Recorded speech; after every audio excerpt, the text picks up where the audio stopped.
Information Officer and the Web Manager. And I'm here with two members of our team. We have Matt Shell, who's the Anderson County Parks and Recreation Manager. And we have Sandy Hanebrink, who is the Future Director. I want to share with you just a few words that was written about our project from Mr. Jim DeYoung, a member of the U.S. Congressional Task Force on the ADA. He says, combining commitment to the ADA with a unique environment of lakes and waterways, Anderson County has demonstrated their approach to full inclusion of persons with disabilities. The floating kayak launch project is unique in South Carolina and neighboring states, but the symbolism of providing accessibility into the natural environment extends a welcome to all. The ADA is intended to unite and to include opportunity for all to experience America, just as the kayak launch in Anderson now offers to veterans, multi-generational families, and individuals seeking opportunity to enjoy the richness of an inclusive recreation experience that is woven into the fabric of Anderson County, South Carolina. Now, I'd like you to join us as we, through the wonder of technology here, we share our pride and passion in Anderson County's ADA transition journey. On Friday, June 1, 2012, Anderson County dedicated the first public ADA floating kayak launch in the state of South Carolina. Local resident Sandy Hanebrink had the privilege of making history by being the first to utilize this new launch. This ADA launch is the heart of Anderson County's Saluda River Development Plan and is significantly tied to the county's ADA compliance initiatives. Although the driving motivation for this project was a desire to improve access and to promote ADA accessible ecotourism for residents and visitors along the Saluda River Blue Trail, additional factors weighted the decision. South Carolina's obesity rate is now 5th in the U.S., up from 8th place in 2011, with 27.8% of South Carolina's adults considered obese. A major factor leading to obesity is a sedentary lifestyle. 47.8% of the population of Anderson County adults do not get enough physical activity. And last but certainly not least, Anderson County has a high percentage of persons with self-care and independent living difficulties. The population of residents above 60 years old has increased 40.1% in the last 10 years.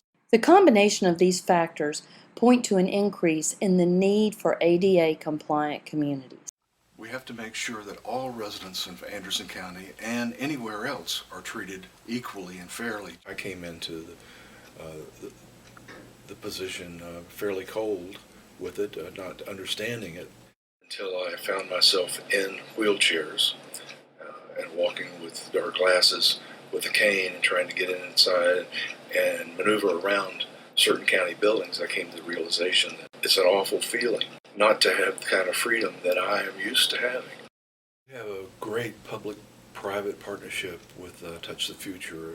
If it hadn't been for Sandy Hanebrink, I would have been pretty much a boat without water. In spite of the intensive research, hours of conversations with the community and government officials, efforts and obstacles in consensus building, and the need for funding sources, so far this project has proceeded ahead of schedule. As a part of the vision that was 3.5 years ago, was to make an ADA accessible kayak corridor and at the same time open up river recreation on the Saluda. As the leading corridor segment of 9 miles, it is a part of a 48-mile corridor development plan as identified by Anderson County between the Saluda Lake Dam and the town of Ware Shoals Dam. The ADA laws went into effect in 1992, and here we are in 2012, and we still haven't got it fixed yet. I've been very fortunate and pleased to be a part of Anderson County being the #1 leader in the state in providing ADA training for other municipalities as well as their own staff that I hope other municipalities will do. In fact, the first 2 ADA conferences in the state were hosted by Anderson County, which are now being benchmarked by Clemson University, who's taken one to the Low Country and to the Midlands. Anderson County has been proactive with ADA compliance and accessibility for not just their citizens, but for anyone who comes to visit. Not only are these landmark facilities with the first ADA kayak launch being installed and the plans for the Green Pond facilities at the Lake Hartwell, but also throughout the county with all their program services, their buildings, anything that the county does, their temporary events, everything. There's a big master plan to make sure it happens. I've only been in a chair for about 4 or 5 years now, and I'm super interested in the outdoors and sports and recreation and everything. I would never think that I could get to do these things without having, my dad or my friends help me put me in the water. But now I can just drive up here on my own and take a trip down the river whenever I want. Words cannot express, and the grin on my face in the picture that was in the paper I've gotten razzed about is the feeling it was for the first time in 25 years to be able to independently get down on the dock, get in my boat, and just launch. Nobody had to help me. Nobody had to do anything. It was just me, the boat, and the water, just like everyone else. It was true freedom. It was truly, you can say, I get choked up. It was truly something I never thought I would be able to experience again in my life.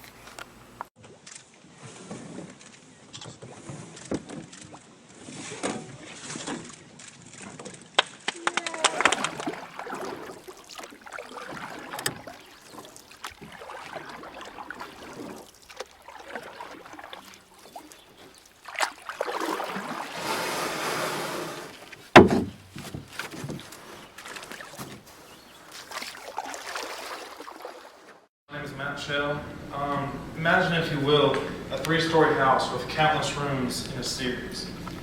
You begin to understand the overall scale of an opportunity-rich 127-mile Upstate South Carolina Saluda River Blue Trail right here in the state, down to the university accessible 9-mile room that has brought Anderson County here today and opened up the first ADA accessible kayak launch in the state of South Carolina. The 3 floors and rooms are defined by historic dams and roadways and have established a 46, a 48, and a 33-mile corridor, the upper, the middle, and the lower respectively, of which Anderson County has assumed the lead role for access improvements along the middle 48, as well as collaborating with Pickens and Greenville counties on coordinated efforts. Included in our current improvement plan to the 6 impoundments are 15 kayak access points, 8 of which are universally accessible, 3 boat ramps, and portage points around 5 historic dams. Difficulties that we've had to, that we've realized and are overcoming include funding, restricted access, as well as the fundamental logistics of coordinating 6 counties in one joint effort. The recreation component is an integral part of the county's transition plan, and we look forward to ensuring that recreation is inclusive to everyone. It's an honor to be here to share Anderson County's innovative commitment to public service. We are making history just as South Carolina did in 1963 as the first state in the nation to have public access laws for people with disabilities. By embracing public concerns, Anderson leads the way to educate staff, the state, and the nation on the requirements and the spirit of the laws. They have drawn a line in the sand and said nothing less than full compliance and accessibility will be tolerated.